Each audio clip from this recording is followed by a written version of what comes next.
17তম লোকসভা নির্বাচনের সময় একটা প্রশ্ন দেখা দিয়েছে, ভারতের যে সংবিধান সেই সংবিধান থাকবে, ভারতের যে ধর্মনিরপেক্ষ গণতান্ত্রিক রাষ্ট্র ব্যবস্থা তা কি থাকবে,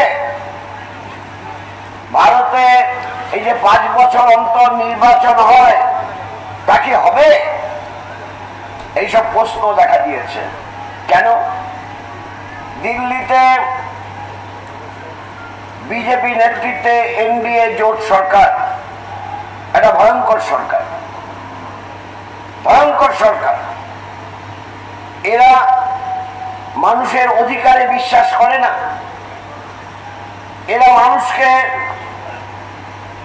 ধর্ম, বর্ণ, জাত, ভাষা দিয়ে ভাগ করতে চায়। অথচ ভারতে বিশাল ভারত, কাশ্মীর থেকে কন্যাকুমারী, কচ্ছ থেকে কোহিমা, এই ভারতে বহু ভাষা, বহু জাতি, বহু বর্ণের মানুষ আছে, বহু ধর্মের মানুষ আছে। এই বৈচিত্র্যের মধ্যে ঐক্য, যা আমাদের সংবিধানের মাধ্যমে প্রতিষ্ঠিত করার জন্য নির্দেশাত্মক নীতি আছে, তাকে এরা কার্যকরী করতে চায় না।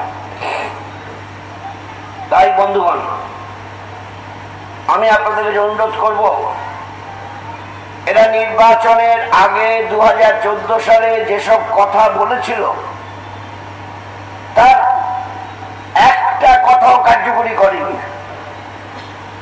2 কোটি বেকার যুবকের চাকরি বছরে বছরে তৈরি করবে বলেছিল। কি আমি বানিয়ে বলছি? আপনারা বলুন না, বানিয়ে বলছি না, ওরা বলেছিল? ওরা বলেছিল না বলেনি? ওরা বলেছিল। 5 বছর হয়েছে, 10 কোটি বেকার যুবকের চাকরি হওয়া উচিত ছিল। হয়েছে কি? 10 লক্ষ হয়নি। কারণ অনেক মানুষ চাকরি হারা হয়েছে। এখানে আমি শুনছিলাম, একবার কনভেনশন হয়েছিল, আমিও এসেছিলাম। এখানে ঘাটালকে রেল সংযোগের সঙ্গে যুক্ত করা, এই ঘাটালেই কনভেনশন হয়েছিল। আচ্ছা, রেলের আন্দোলন হয়েছিল, এখানে বয়সের বিচারে কয়েকজন আছেন, তারা জানবেন, সবাই জানবেন না।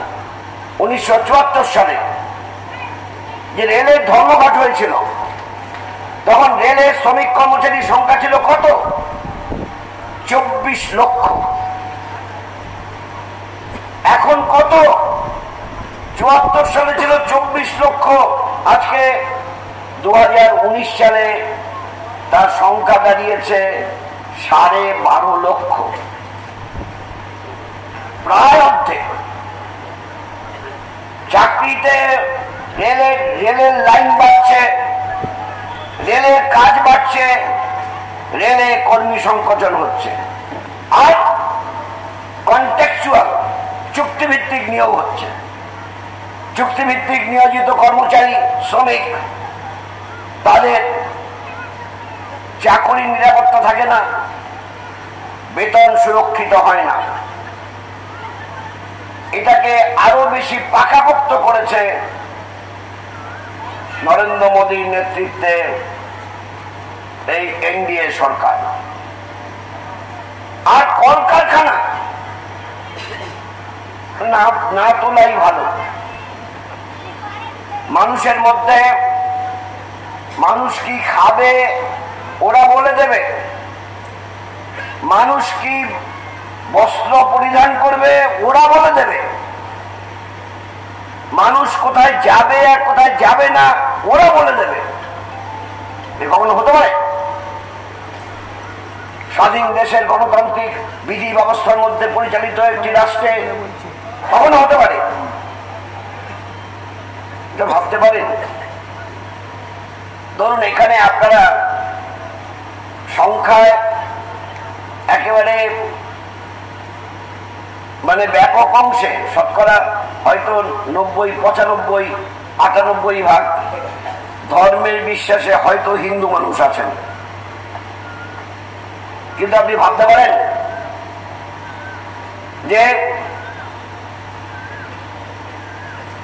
একটি যুবক ছেলে 1 লাখ শেখ,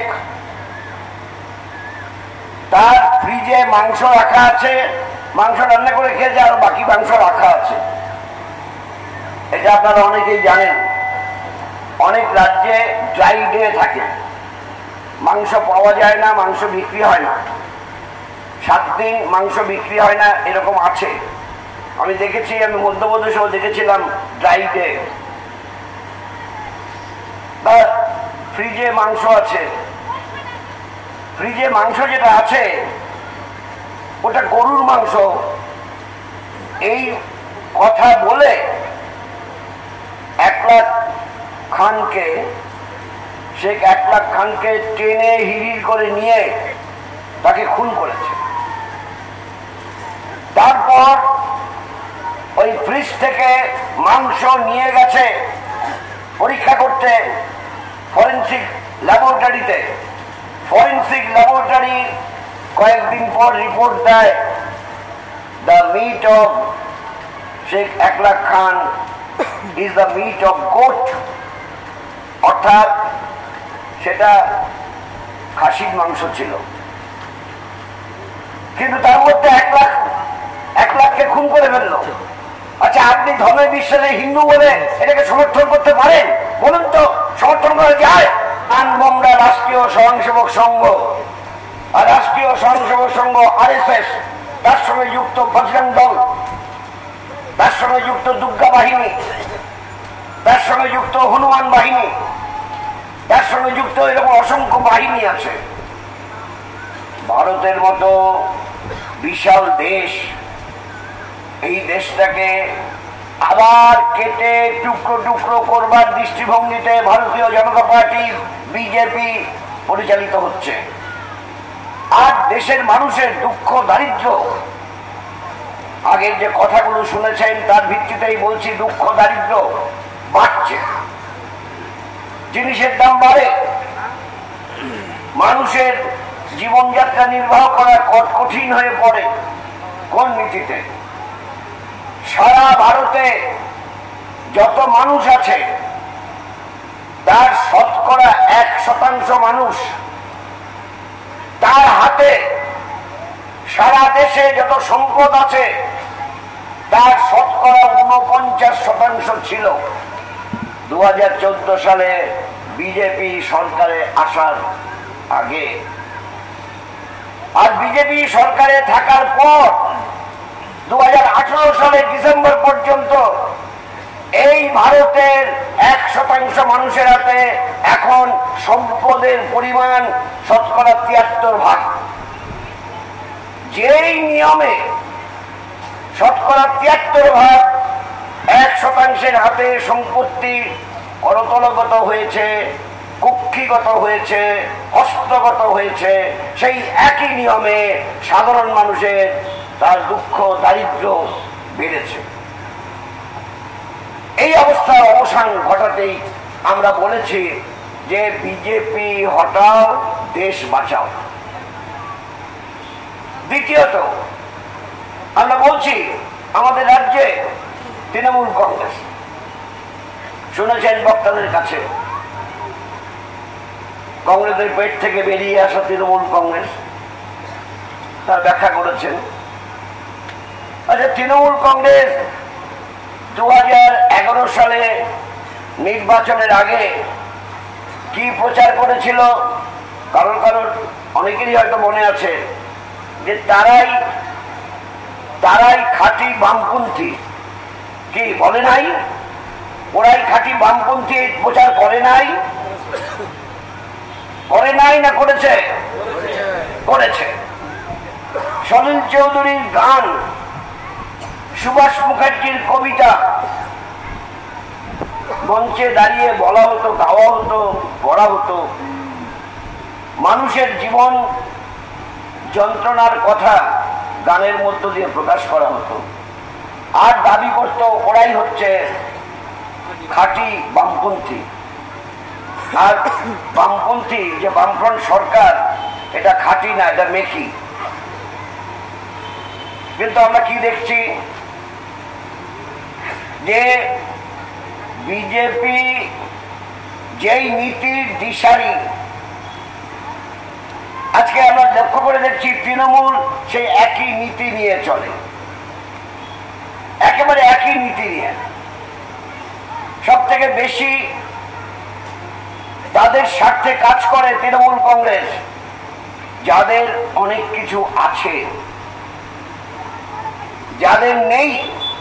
শুনলেন যে কৃষক, ক্ষেত মজুর, কৃষক তার কাঠফাটা রোদে ফসল ফলাবে, আর ফসলের যে ন্যূনতম মিনিমাম সাপোর্ট প্রাইস এমএসপি সেটা পাবে না। অথচ সরকারি নিয়মে আছে তা দিতে হবে, তা পাবে না। এদিকে সরকার 2004 সালে যখন ইউপিএ সরকার ছিল, যাকে আমরা বাইরে থেকে সমর্থন করেছিলাম বামপন্থীরা, তখন ডক্টর এম.এস. স্বামীনাথন কমিটি হয়েছিল। স্বামীনাথন কমিটির সুপারিশ ছিল যে কৃষককে সাপোর্ট প্রাইস না দিলে আমাদের কৃষি সংকট কমবে না, কৃষি সংকট বাড়বে, আর কৃষকের জীবন যন্ত্রণা ক্রমান্বয়ে বাড়তে থাকবে, আর কৃষক আত্মহত্যা কখনো বন্ধ করা যাবে না। কৃষক আত্মহত্যা, লাইন দিয়ে আত্মহত্যা, কৃষকের ক্ষেত মজুর আত্মহত্যা, ঋণের দায়ে ঋণ শোধ করতে না পেরে বারে বারে টাকাটা দেয়, অবসাদের শিকার হয়, তারপর কীটনাশক খেয়ে নিজে আত্মহত্যা করতে বাধ্য হয়। এটা চলছে, অব্যাহত আছে তৃণমূল কংগ্রেস সরকার। এরা নাকি খাঁটি বামপন্থী সরকার, বিজেপি দক্ষিণপন্থী দল। লক্ষ্য করে দেখবেন একে অপরকে তেড়ে ফুড়ে গালি দিচ্ছে। নরেন্দ্র মোদী তেড়ে ফুড়ে গালি দিচ্ছে রাজ্যের মুখ্যমন্ত্রী দিদি বলে, আবার রাজ্যের মুখ্যমন্ত্রী তেড়ে ফুড়ে গালি দিচ্ছে নরেন্দ্র মোদীকে, অশ্লীল ভাষা ব্যবহার করছে, পরস্পর কটু কথা বলছে। এই যে অবস্থান, এই অবস্থান থেকে আমরা মুক্তি চাই। অন্যদিকে যা শুনেছেন আগের বক্তাদের কাছে, যে গণতন্ত্রের টুটি চিপে ধরেছে, মানুষের ব্যক্তি স্বাধীনতা হরণ করেছে। আপনি স্বাধীন দেশের নাগরিক, স্বাধীনভাবে রাজনৈতিক মতে বিশ্বাস করবেন, রাজনৈতিক দলের সদস্য হবেন, আপনার স্বাধীন অধিকার আছে। আপনি পার্টি অফিস তৈরি করবেন, সেখান থেকে কাজ করবেন। এখানে শুনলেন আপনারা পার্টি অফিস যাতে কাজ না করতে পারে আক্রমণ করে বন্ধ করে দিয়েছে। একটু বলবে, যারা খোঁজ খবর রাখে তাদেরকে জিজ্ঞেস করলাম, বললো কিচ্ছু নয়, তোলাবাজিটা কার হাতে থাকবে, অর্থাৎ কয়লার যে ভাগ বাটোয়ারাটা কিভাবে হবে তার জন্য একে অপরকে খুন করছে, কার হাতে অধিকারটা থাকবে সেটা নিয়ে তোলাবাজদের সংগঠন, বালির তোলাবাজ, কয়লার তোলাবাজ, আর যে কোনো মানুষ যারা একটু ছোটখাটো ব্যবসা বাণিজ্য করে খান, তাদের বলে আসে, এই কথা বলার ভঙ্গি কি, এই তোকে বলে গেলাম সন্ধ্যাবেলা আমার লোক আসবে, তাকে এতটা দিয়ে দিবি, হ্যাঁ বলে দেয়। আর যদি না দেওয়া হবে তাহলে তাকে হেনস্থা করার সব ব্যবস্থা করবে, তার ব্যবসা গুটিয়ে দেওয়ার ব্যবস্থা করবে। এই তোলাবাজদের সরকার, আর সবকিছুই নাকি করে ওরা অনুপ্রেরণায়, দিদিমণির অনুপ্রেরণায় সবকিছু করে, মা বোনের ইজ্জত লুট করে অনুপ্রেরণায়। অদ্ভুত ব্যাপার, কোন রকম সভ্যতা, ভব্যতা, নিয়ম নীতি তা কিচ্ছু নেই। লেখা থাকে যে ওনার নাম দিয়ে অনুপ্রেরণায় এই প্রস্রাবখানা প্রতিষ্ঠা করা হইল। অনুপ্রেরণায় প্রস্রাবখানা প্রতিষ্ঠা করা হয় মানে এটা দেখলেও চোখে দেখে চোখটাকে ঘুরিয়ে নিতে হয় যে কি রে বাবা কোন দেশে আছি। অথচ আমাদের এই দেশে এখানে যেখানে দাঁড়িয়ে বক্তব্য বলছি তা থেকে একটু দূরে বীরসিংহ গ্রাম, যে বীরসিংহ গ্রামে প্রায় 200 বছর আগে এক মহাপুরুষের জন্ম হয়েছিল। তার নাম ঈশ্বরচন্দ্র বিদ্যাসাগর। তিনি সভ্য ভব্য মানুষ তৈরি করার কর্মযজ্ঞে যুক্ত ছিলেন এবং মানুষকে আধুনিক শিক্ষায় শিক্ষিত করার জন্য জীবনপাত লড়াই করেছেন, কাজ করেছেন। তারপর সময়ের ব্যবধানে অনেক এরকম ঋষি মনীষী এসছেন শিক্ষা সভ্যতার অগ্রসর করতে, তারা কাজ করে গেছেন। সেই দেশে সেই রাজ্যে আমাদের এই পশ্চিমবাংলায় এখন এমন একটা অবস্থা দাঁড়িয়েছে যে লুট, চুরি, দুর্নীতি আর মিথ্যে কথা। যদি মিথ্যে কথার ব্যাপারে কোনো প্রতিযোগিতা হতো, কোনো প্রাইজ দেওয়া হতো কোনো সংস্থা থেকে যে বেশি ভালো করে মিথ্যে কথা বললে পুরস্কৃত করা হবে, তাহলে প্রথম পুরস্কারের অধিকারী হতো আমাদের রাজ্যের তৃণমূল পরিচালিত সরকার, আর দ্বিতীয় পুরস্কার পেত দিল্লির কেন্দ্রের বিজেপি নেতৃত্বের সরকার। কারণ দিল্লির কেন্দ্রের বিজেপি নেতৃত্বের সরকার মিথ্যে কথা বলা শুরু করেছে 2 বছর পরে, আর তৃণমূল সরকার মিথ্যে কথা বলা শুরু করেছে 2011 সাল থেকে। ফলে পয়েন্টে এরা একটু বেশি পয়েন্ট পেয়ে গেছে প্রাইজ পাওয়ার জন্য, আর ওরা একটু কম পয়েন্ট পেল। এই অবস্থায় দাঁড়িয়ে রাজ্যের ভালো, যেমন বলে না নিজের ভালো পাগলেও বোঝে, রাজ্যের ভালো সাধারণ মানুষ বোঝেন। তাই আমি আপনাদের কাছে আবেদন করব, বামফ্রন্ট মনোনীত সিপিআই প্রার্থী কমরেড তপন গাঙ্গুলি, তাকে ব্যক্তি হিসাবে দেখলে হবে না। নিশ্চয়ই ভোট দেওয়ার সময় ব্যক্তি হিসাবে ভোট দিতে হবে। তার চিহ্ন রয়েছে কাস্টাধানের শীষ, সেটা অনুযায়ী ভোটটা দিতে হবে। কিন্তু যেরকম আমাদের রাজ্যের মুখ্যমন্ত্রী এবং দেশের প্রধানমন্ত্রী ব্যক্তি হিসাবে বিচার করেন, আমরা ব্যক্তি হিসাবে বিচার করি না। আমরা কোনো ব্যক্তির বিরুদ্ধে কথা, এটা প্রধান বিষয়বস্তু হয় না, আমাদের নীতি ভিত্তিক কথা। এই যে এখানে ঢাকা লোকসভা কেন্দ্রে আরো 2 জন প্রার্থী আছেন, একজন সিনেমায় দাপানো প্রার্থী, আরেকজন পুলিশের কাজে দাপানো প্রার্থী।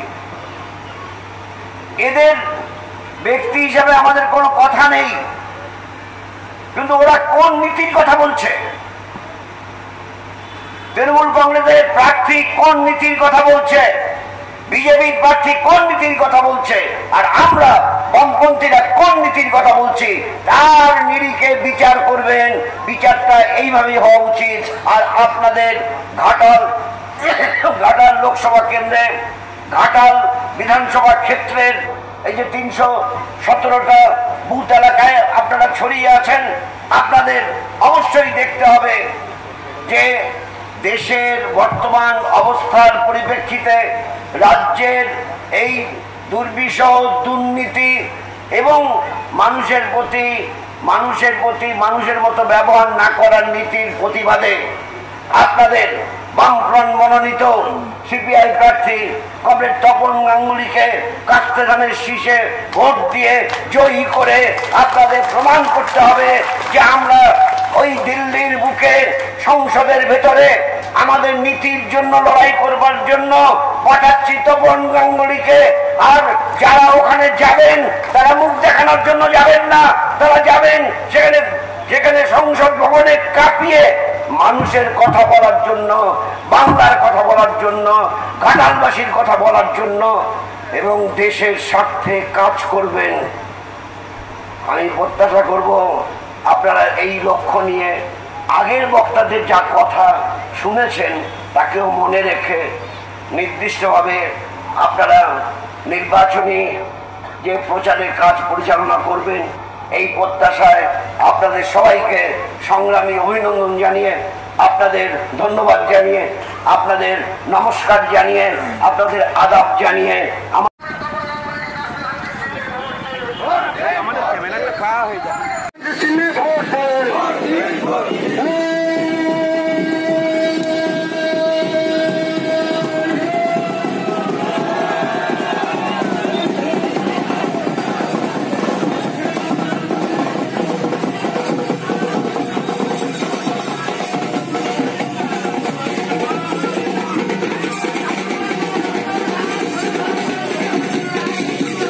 ঘাটাল মহকুমার সমস্ত খবর সঙ্গে সঙ্গে পেতে আমাদের এই চ্যানেলটিকে সাবস্ক্রাইব করুন।